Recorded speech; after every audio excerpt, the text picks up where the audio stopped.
सस्केचुअल आने के लिए कोई फ़ायदा नहीं है, तो उनके लिए पीआर लेना मुश्किल है कि पीआर मैं बता दूँ बहुत चीज़ों पे डिपेंड करती है। So hi everyone, welcome back to another video. 2024 में इतने चेंजेस आए हैं इमिग्रेशन में कनाडा के कि लोगों को याद भी नहीं है कि क्या पहले रूल होते थे और अब क्या रूल हो रहे हैं। कनाडा में पीआर के हालात सबको पता है। 2025 में 1.2 मिलियन लोगों के वीज़ा एक्सपायर हो रहे हैं और जिनकी पीआर का कोई अता पता नहीं है। अब वो लोग अपनी पीआर के लिए नेक्स्ट स्टेप क्या लेंगे? क्या वो छोटे प्रोविंस में जाएंगे या वो अपनी जो कैटेगरी चेंज करेंगे? इस वीडियो में हम यही बात करते हैं। अगर लोग, जैसे कि पहले बोला जाता था कि आपको पीआर नहीं मिल रही तो आप छोटे प्रोविंस में चले जाओ क्योंकि वहाँ पीआर मिलने के रूल ईजी होते थे। बट 2025 में ये रूल एप्लीकेबल होगा कि नहीं होगा? जैसे कि आप छोटे प्रोविंस में मूव करते हैं, फॉर एग्जांपल सस्केचुअन में 2025 में मूव होने का कोई फ़ायदा है भी कि नहीं, पीआर मिलेगी कि नहीं, और अगर पीआर मिल जाती है उसके बाद आप यहाँ अपनी लाइफ सर्वाइव कर सकते हैं कि नहीं। So without any further delay let's start the video. So अगर आप 2025 में सस्केचुअन मूव करने का सोच रहे हैं पीआर के लिए, तो आपकी पीआर मैं बता दूँ बहुत चीज़ों पे डिपेंड करती है। सबसे पहले तो आपके सस्केचुअन को जहाँ पाने वाले हैं यहाँ पर 2025 के लिए कितना पीआर का कोटा लोकेट हुआ है, क्योंकि बाकी ड्रॉ सब कुछ उसी के अकॉर्डिंग आएगा। दूसरा डिपेंड करता है कि आपकी जॉब क्या है, क्योंकि जैसे आपको जॉब मिलेगी उसी के अकॉर्डिंग आपको पीआर मिल पाएगी, है ना। और जॉब के लिए सबसे ज़रूरी है आप किस कैटेगरी में काम करते हैं, किस कैटेगरी से आपने एजुकेशन की है या फिर आपको वर्क एक्सपीरियंस है। तो सबसे पहले बात करते हैं आपके वर्क एक्सपीरियंस की कि आप किस फील्ड में जॉब ढूंढना चाह रहे हो। जैसे कि अगर आपने आईटी में स्टडी किया है तो आप आईटी में जॉब ढूंढोगे, तो मैं बोलूँगी कि सस्केचुअन आने के लिए कोई फ़ायदा नहीं है, क्योंकि आपको जॉब नहीं मिलेगी और जॉब नहीं होगी तो पीआर नहीं मिलेगी। यहाँ पर मार्केट ना बहुत छोटी है, जैसे छोटी कंपनीज होती है ना, family owned business, agriculture business और रेस्टोरेंट्स, ये चीज़ें ज़्यादा है। जैसे हमारी बड़ी एमएनसीज होती हैं जिसमें हम जॉब करते हैं, वो इतनी यहाँ पर नहीं है। तो आईटी का काम ज़्यादातर होता है ऑटोमेशन का, कंप्यूटर्स का और इन सब का, तो वो जॉब्स यहाँ पर होती ही नहीं है। तो बेटर रहेगा कि आप ओंटारियो या ब्रिटिश कोलंबिया इन्हीं दो प्रोविंस में फोकस करें। बहुत सारे यहाँ पर स्किल्ड वर्कर को लेकर ना कैटेगरीज होती हैं जिसमें आप पीआर अप्लाई कर सकते हैं। कुछ कैटेगरी ऐसी होती हैं जिनका ज़्यादा पता नहीं किया जाता, तो आप इनकी वेबसाइट पर जाओ, जैसे ओंटारियो की या ब्रिटिश कोलंबिया की जो खुद की वेबसाइट है उन पर जाकर देखो, हर एक कैटेगरी को आप एक्सप्लोर करो कि इसमें पीआर के क्या पॉइंट चाहिए, इसमें क्या पॉइंट चाहिए। आई एम श्योर कोई ना कोई पॉइंट आपको, कोई ना कोई कैटेगरी आपके लिए ज़रूर बनी होगी। इसके बाद बात करते हैं कि अगर आपने एजुकेशन किया होटल मैनेजमेंट से या किचन ऐसे वाले रेस्टोरेंट, इन सब होटल इंडस्ट्री से, तो मैं बोलूँगी कि आपको अल्बर्टा जाना चाहिए, क्योंकि वो एक टूरिस्ट लोकेशन है। वहाँ पर बहुत सारे होटल्स, रेस्टोरेंट्स हैं और पीआर के लिए वो ओपन भी हैं, वहाँ पर बहुत सारी कैटेगरीज। अगर सस्केचुअन की बात करो तो सस्केचुअन में किचन हेल्पर इन सब की पीआर बंद है अंटिल आप रेस्टोरेंट में सुपरवाइजर ना हो, तो कोई फ़ायदा नहीं है इधर आने का उस कैटेगरी के लिए भी। यही जैसे बाकी फील्ड्स जैसे कि होती है एडमिन वर्क की, अकाउंटिंग की, या फिर फाइनेंस वर्क, और जैसे और ऑफिस एडमिनिस्ट्रेशन के काम हो जाते हैं, मार्केटिंग के काम हो जाते हैं, आप हेल्थ इंडस्ट्री से हो, तो आपको फ़ायदा है, आप सस्केचुअन आ सकते हो और आपको पीआर मिल सकती है। बट उसके लिए फर्दर कुछ और फैक्टर्स होंगे, वो मैं भी आपको आगे बताती हूँ। तो चलो अब ये डिसाइड हो गया आप किस कैटेगरी में जॉब ले लोगे। अब बात करते हैं एजुकेशन की या वर्क एक्सपीरियंस की। अब जिन लोगों का वर्क परमिट ख़त्म होने वाला है, फॉर एग्जांपल आपके पास सिर्फ 8-9 महीने बचे हैं, विद इन ए ईयर बचा है, तो यहाँ आकर पीआर मिलने के 50% चांस हैं। वो कैसे, मैं अभी बताती हूँ। देखो, मेन यहाँ पर दो कैटेगरी होती है। एक होती है जिसमें आपका ड्रॉ निकलता है, दूसरी होती है एम्प्लॉयर जॉब ऑफर। ड्रॉ वाले में इनसाइड कनाडा, आउटसाइड कनाडा हर कोई अप्लाई करता है, तो इसका स्कोर आपको मीट करना पड़ेगा। दूसरे कैटेगरी के लिए आपको सस्केचुअन का 6 मंथ्स का एक्सपीरियंस होना चाहिए। तो अगर आपके पास 1 साल का वर्क एक्सपीरियंस है, आप यहाँ आते हो, जॉब ढूंढते हो, 2-3 महीने तो लग ही जाते हैं जॉब ढूंढने में, उसके बाद आप 6 मंथ्स का एक्सपीरियंस लेते हो, तो ये सारी चीज़ें 1 साल में हो पानी थोड़ी सी मुश्किल है। तो आई वुड सजेस्ट कि आपके पास इतना चांस नहीं है। बट अगर आप रिसेंटली अपनी स्टडी करी है जिसमें कि आपको पहले थोड़ा बहुत एक्सपीरियंस है, तो आप यहाँ आ सकते हो, आराम से जॉब ढूंढो, आपके पास 6 मंथ्स का एक्सपीरियंस होगा, पीआर अप्लाई करोगे, पीआर हो जाएगी।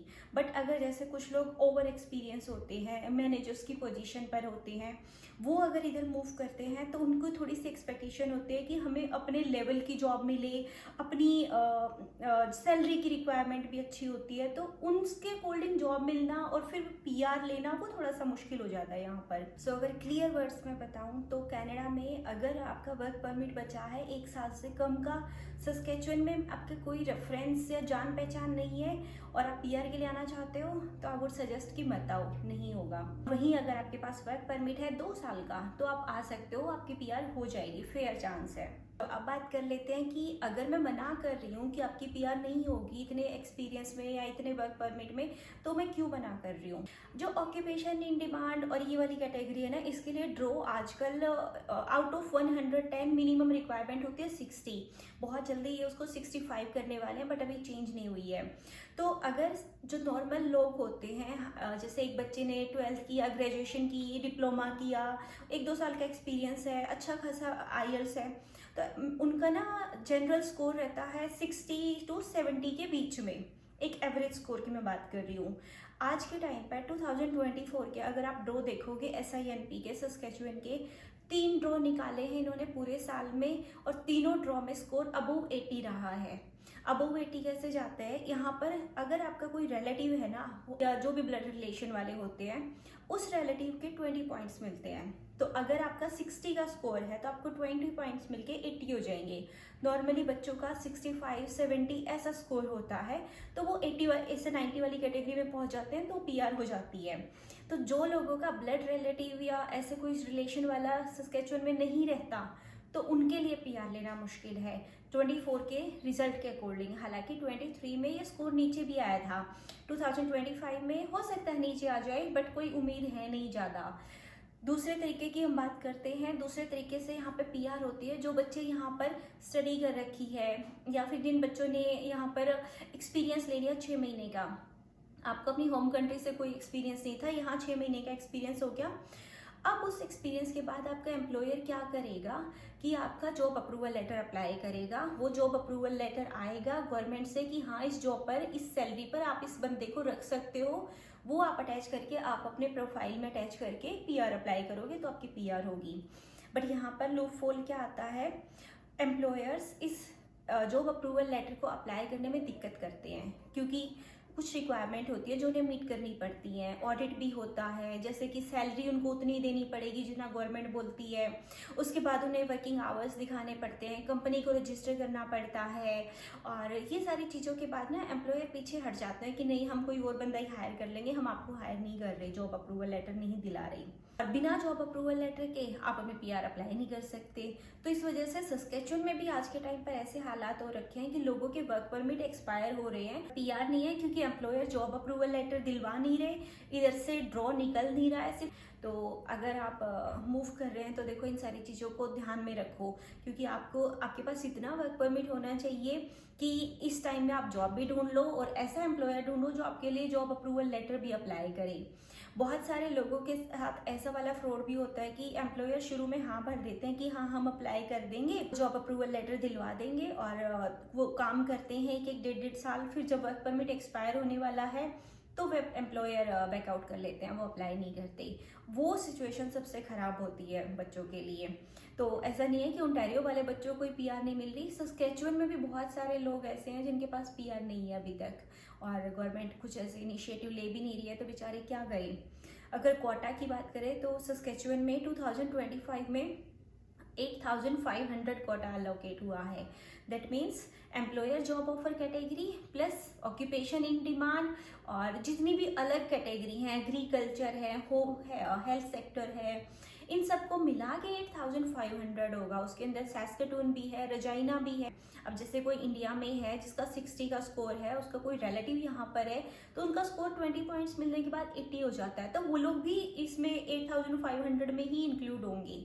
तो सोच के देखो आपके पास पीआर मिलने के यहाँ पर कितने कम चांसेस बचते हैं, क्योंकि है ही नहीं इतनी ज़्यादा पीआर। मैं कोई नेगेटिव फैलाने के लिए वीडियो नहीं बना रही हूँ। मुझे बहुत लोग इंस्टाग्राम पे मैसेज करते हैं कि हमारा वर्क परमिट इतना बचा है, व्हाट वुड यू सजेस्ट, यहाँ आकर जॉब लेकर पीआर मिलने में हम सक्सीड हो पाएंगे या कुछ और करना पड़ेगा। तो मैं उन लोगों के लिए ये वीडियो बना रही हूँ ताकि वो लोग इस वीडियो को रेफर कर सकें। ग्राउंड रियलिटी कुछ और होती है, यूट्यूब पर जो दिखाया जाता है वो कुछ और होता है, लेकिन इस वीडियो में मैंने आपको सिर्फ ग्राउंड रियलिटी बताई है जो असलियत में आज के टाइम पर यहाँ पर हो रहा है। आई होप कि आपको थोड़ा सा क्लियर आइडिया मिला होगा कि 25 में आप सस्केचुअन से पीआर ले पाओगे कि नहीं, और अगर नहीं ले सकते, आप सस्केचुअन में ही हो, तो आपको क्या करना चाहिए। आप किसी और प्रोविंस में भी मूव कर सकते हो, या फिर कोई रिमोट जॉब अप्लाई कर सकते हो जो कि ओंटारियो से है या फिर ब्रिटिश कोलंबिया से है, और आप तब तक वेट कर सकते हो कि सस्केचुअन से कोई ड्रॉ निकल जाए, क्योंकि न्यू ईयर है, you never know, score down आ भी जाए। तो ये सारी चीज़ें थी जो मैं इस वीडियो में डिस्कस करना चाहती थी।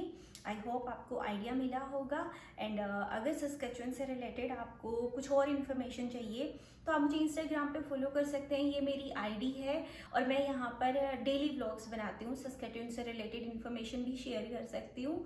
और अगर आपको फर्दर कोई क्वेरी है तो आप मेरे को जाकर डीएम भी कर सकते हैं, वहाँ मैं आपसे पर्सनल बात भी कर सकती हूँ। अगर आपको वीडियो अच्छी लगी है तो वीडियो को एक लाइक जरूर करके जाना, और चैनल अगर सब्सक्राइब कर रखा है तो थैंक यू फॉर दैट, नहीं कर रखा तो चैनल सब्सक्राइब जरूर करके जाना। अब मिलते हैं किसी और वीडियो में, तब तक के लिए टेक केयर।